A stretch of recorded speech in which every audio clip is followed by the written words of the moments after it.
नमस्कार दोस्तों, आज हमारे साथ हाई कोर्ट के सीनियर एडवोकेट रविंद्र कुमार जी हैं। हम उनसे जानना चाहेंगे कि ईडी का जो नोटिस जो है राहुल गांधी और सोनिया गांधी के लिए जो है बात चल रही है, राहुल को बुला लिया गया है, सोनिया को 23 जून को बुलाने की बातें चल रही हैं। तो ये क्या मामला है और इसमें किस तरह की जो है संभावनाएं हैं? कांग्रेस परेशानी में घिरेगी कि भारतीय जनता पार्टी की बदनामी होगी सत्ता का दुरुपयोग करने के लिए? नमस्कार रविंद्र जी, मैं ये जानना चाह रहा हूँ कि ये जो ईडी का जो है दुरुपयोग का आरोप तो जो है विपक्ष लगाता ही रहा है, और अब कांग्रेस के पूर्व अध्यक्ष राहुल गांधी को ईडी का सम्मन गया, वो गए, पूरा एक इवेंट हो गया, पूरे दिल्ली में जाम की स्थिति हो गई। उस पर आप प्रकाश डालिए कि ये क्या मामला है, और दूसरा सोनिया जी को भी बुलाया गया, उसको किस तरह से लिया जाएगा?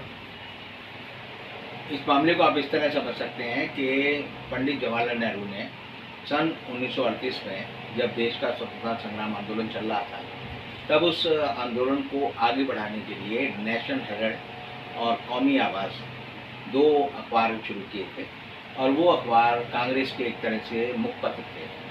पहले स्वतंत्रता संग्राम आंदोलन के समय हर नेता जो है अपना कोई ना कोई अखबार, अपना कोई ना कोई पर्चा निकालता था, ताकि उसकी बात जो है जनता तक पहुंच सके। गांधी जी के बारे में आप देखेंगे, उनका एक अखबार निकलता था, बड़ा फेमस था, हरिचंद। इसी तरह ये अखबार निकले, और उसी समय जो है जब ये अखबार निकलने शुरू हुए तो पंडित जवाहरलाल नेहरू ने एक एसोसिएट जर्नल्स लिमिटेड करके एक कंपनी बनाई, और उसके तहत ये अखबार निकलते थे। बाद में ये अखबार जो है कई राज्यों से निकलना शुरू हुआ, लखनऊ से शुरू हुआ और आगरा और दूसरी जगहों से, और उसके बाद जो है ये अखबार जो है कांग्रेस सरकार की नीतियों का एक मुखपत्र था, और इसीलिए ये अखबार जो है 2007 तक चला। 2007 में जो है जब इस अखबार में एम्प्लॉयज़ को तनख्वाह नहीं मिली तो उन्होंने आंदोलन किया, और आंदोलन के दौरान ये तय हुआ कि उन 5000 एम्प्लॉयज़ को तनख्वाह देने के लिए, उनके भत्ते देने के लिए, और अखबार के जो डेप्ट थे, कर्जे थे,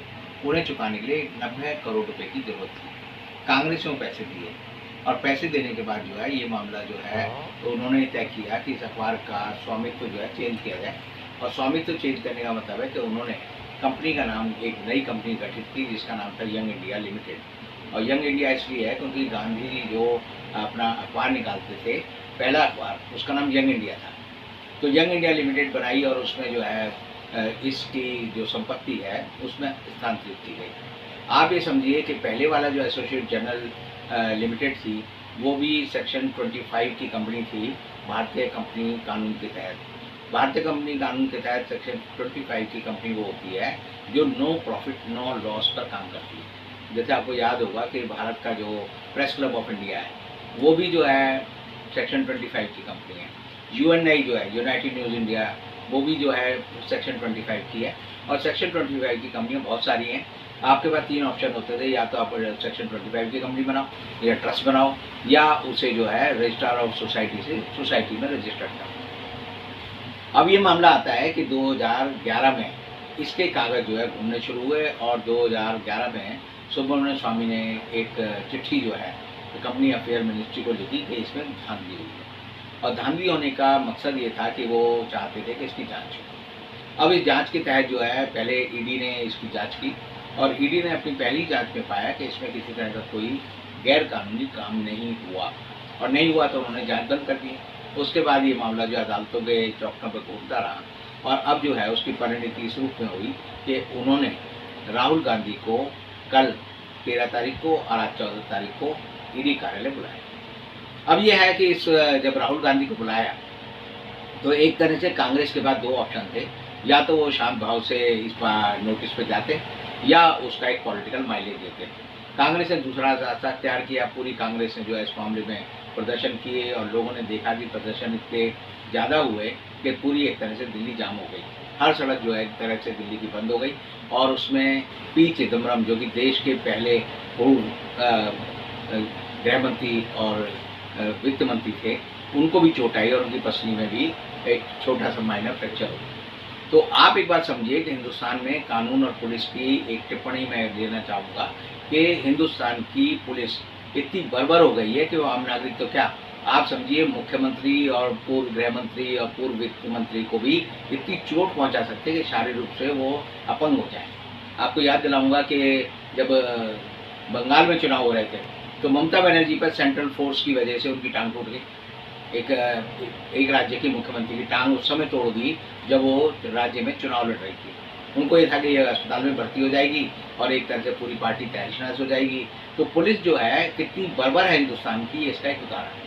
और अब गृह मंत्री जिसके अधीन पूरी पुलिस रहती है, पूरा IAS IPS सब रहते हैं, उसके ऊपर भी जो है इतनी धक्का मुक्की की, उसकी पसली की हड्डी टूट गई।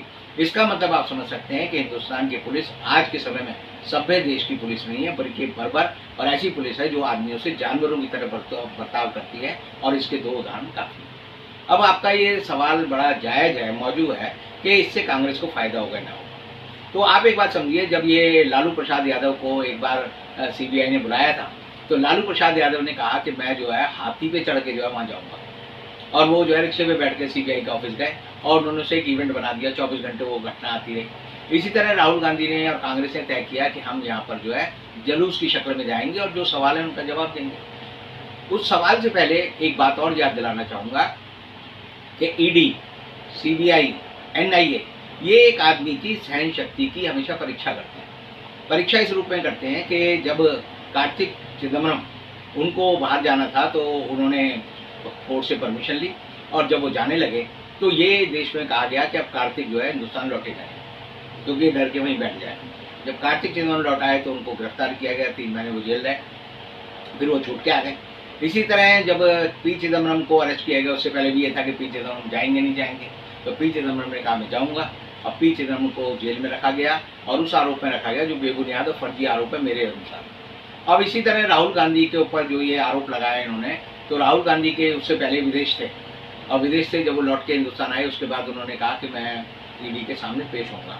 तो जब राहुल गांधी हिंदुस्तान से बाहर जा रहा था तब जो अंधभक्त है वो ये कह रहे थे कि राहुल गांधी अब लौट के नहीं आएंगे क्योंकि वो डर गए। तो डरना और ना डरना एक आदमी का व्यक्तिगत स्वभाव होता है, लेकिन उसमें राहुल गांधी ने कल कहा कि मैं जाऊँगा, वो गए। पूरा दिल्ली का और देश का मीडिया जो है उसमें जुटा रहा, और राहुल गांधी पहले फेज में गए, उन्होंने अपना सवाल जवाब जो हुए वो उन्होंने दिए।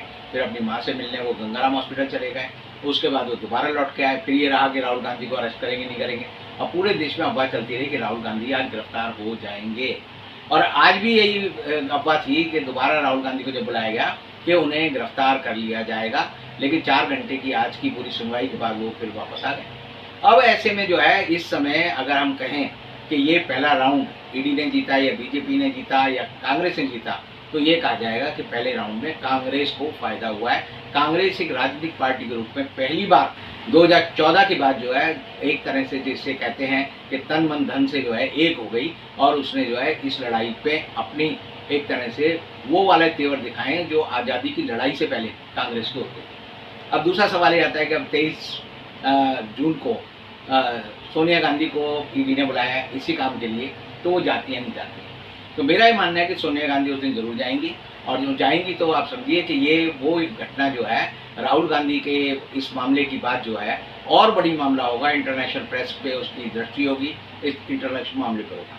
अब सवाल ये आता है कि बहुत सारे लोग कहते हैं कि 2000 करोड़ रुपये का घपला किया गया, तो मैं मानता हूँ कि ये CBI या ED NIA का मोदी सरकार द्वारा दुरुपयोग किया जा रहा है। मैं आपको एक ही शब्द में बात समझा सकता हूँ, वो ये है कि जब ये AJ limited, associate general limited के मालिक कौन थे पहले, 2007 से पहले राहुल गांधी उसके मालिक थे, सोनिया गांधी उसकी मालिक थी, 38% उनके पास उसके शेयर थे, और 12% जो है ऑस्कर फर्नांडिस और जो मोतीलाल वोरा है उनके पास थे। तो 100% कंपनी 4 लोगों के पास थी। जब ये उन्होंने 2008 में जब यंग इंडिया बनाई तब भी वो कंपनी किसके पास है, उन्हीं लोगों के पास है। तो आप समझिए कि एक कंपनी का नाम बदला है, अडानी रोज कंपनियां टेक ओवर करता है, अंबानी रोज कंपनियां टेक ओवर करता है, हिंदुस्तान खुद जो है NCLT में भारत सरकार कहती है हमारी कंपनियां बेच लो, खरीद लो, और उसमें जो है अगर आप ये कहेंगे कि तकनीकी कोई गलती है, वो फलानी बात है, उसको इतना बड़ा बवाल बनाया जा रहा है। आप समझिए कि अगर मेरी जेब में 100 रुपये रखे हैं और मैंने नोट निकाल कर यहाँ रख लिए, तो इससे जो है कौन सा अपराध हो गया। हो सकता है कि बहुत सारी तकनीकी गलती हो सकती है, उसके लिए पहले जो है जुर्माना था 500 रुपये का। और इसी में मैं एक आपको उसका जवाब देना चाहूँगा कि जब आपको याद होगा 2013 में जब नितिन गडकरी बीजेपी के दोबारा अध्यक्ष बनने थे तो पूरे देश में बवंडर था कि कंपनी लॉ बोर्ड जो और कंपनी जो मंत्रालय है और जो इनकम टैक्स वाले हैं वो नितिन गडकरी को अरेस्ट कर लेंगे। और ये हंगामा था कि नितिन गडकरी बीजेपी के दोबारा अध्यक्ष बनेंगे या नहीं बनेंगे, और अध्यक्ष बनने का पर्चा भरेंगे तो पर्चा भरते ही उनको गिरफ्तार कर लिया जाएगा। पूरे देश में हंगामा था। उसके बाद आप देखेंगे कि नितिन गडकरी डर गए और डर के उसने कहा कि मैं जो है अध्यक्ष नहीं बनता, और उसके अध्यक्ष ना बनने की बात में तुरंत सारा मामला गायब हो गया। और ये मामला गायब कैसे हुआ? ये षड्यंत्र था एक तरह से मोदी कंपनी का, ये षड्यंत्र था अरुण जेटली का।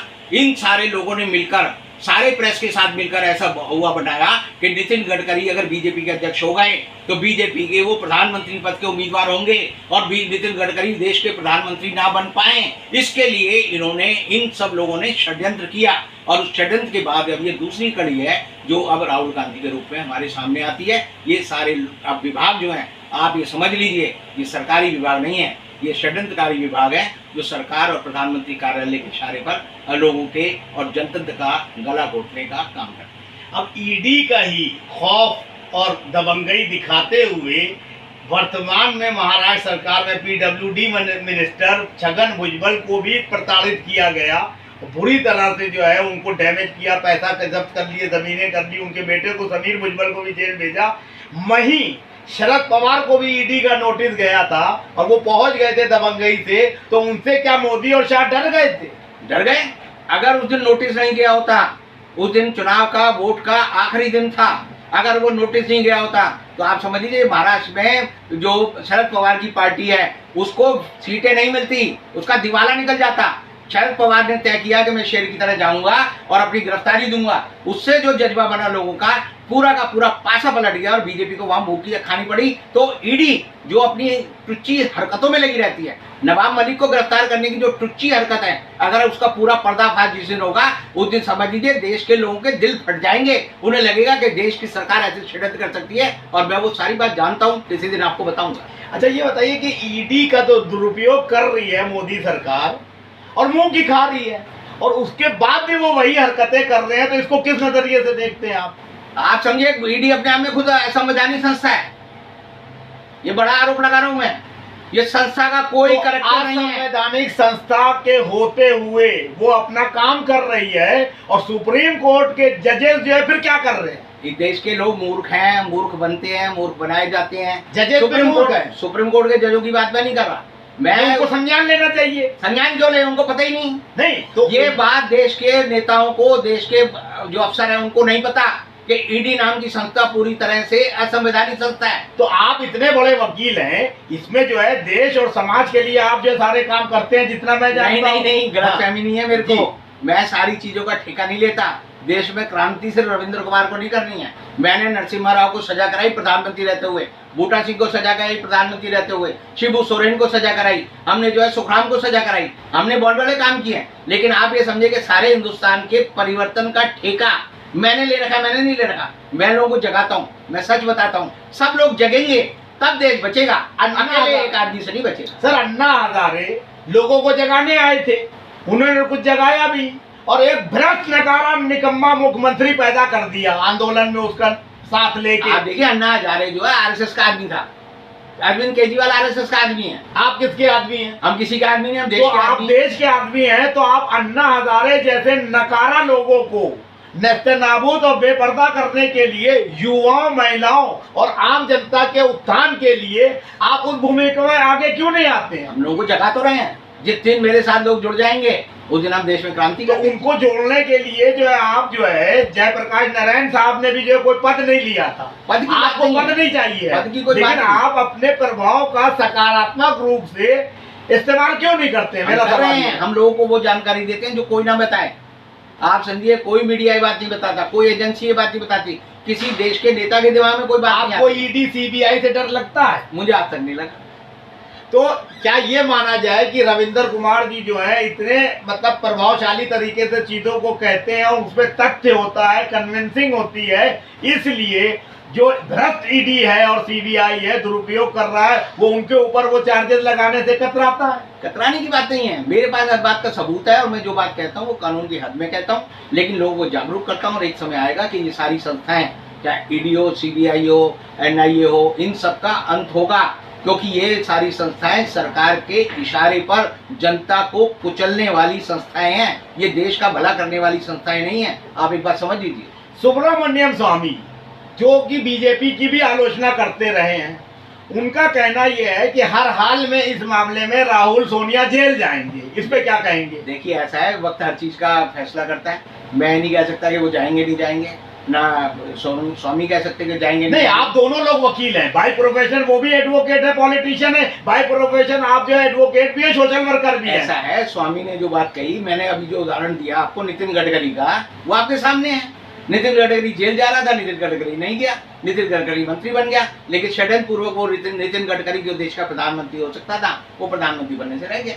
तो राहुल गांधी को तो जो एक तरह से दूसरा राजनीतिक दल है, तो ये दबाना चाह रहे थे, लेकिन वो नहीं दबा। ये मतलब मैंने आपको कहा, कई बार आपकी जो है धमकी बेअसर हो जाती है, सामने वाला कई बार गलत रिएक्ट कर देता है। तो क्या ये माना जाए कि ये बीजेपी की इस हरकत से कांग्रेस रिवाइव कर जाएगी? बिल्कुल, कांग्रेस इस समय जो है, आप समझिए, जिस ढंग से राहुल गांधी ने तेवर दिखाए हैं, जिसको पप्पू कहते थे, उसने सवालों का सामना किया और बहादुरी से किया, दोबारा भी करेगा। तो आप समझिए नेता कौन होता है। अगर नेहरू जी, गांधी जी अगर जेल नहीं गए होते, गांधी जब पहली बार जो है आप देखिए बिहार में चंपारण में जब जेल गए थे, तब वो नेता बने थे। नेता का एक पांव जेल में और एक पांव रेल में रहना चाहिए, अब पुरानी कहावत है।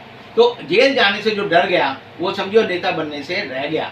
तो हिंदुस्तान में नेतागिरी की पहली जो पाठशाला है, वो जेल जाने के लिए तैयार रहने वाला आदमी है। तो इसलिए आदमी को उससे डरना नहीं चाहिए। लेकिन आज के समय में एक बात मैं कहूँगा कि जितने कानून है वो ऐसे कानून है कि वो किसी भी निरपराध आदमी को 2, 4, 10 साल तक जेल में भर्ती करवा सकते हैं। ये चाहे कोई भी आदमी हो। इसीलिए कोई इंडस्ट्रीज जो है सरकार के खिलाफ नहीं बोलता, कोई बड़ा पत्रकार सरकार के खिलाफ नहीं बोलता, कोई पैसे वाला सरकार के खिलाफ नहीं बोलता। बड़ा पत्रकार से आपका क्या तात्पर्य है? बड़ा पत्रकार जो गलती से बड़े पद पे बैठ गया है, तो उसकी क्षमता बढ़ गई है। अब आप देखिए, अंजना ओम कश्यप है, उन्हें बड़ा पत्रकार इसलिए नहीं कहेंगे, उसका दिमाग बड़ा है, जो उसके दिमाग में अच्छी बातें सूझती है, क्योंकि वो एक ऐसे माध्यम पे बैठी हैं कि वो ज्यादा लोगों तक अपील कर सकती है। तो बड़ा अपराध बड़ा पत्रकार मतलब बड़े पद पर नहीं, बड़े संसाधनों वाला पत्रकार।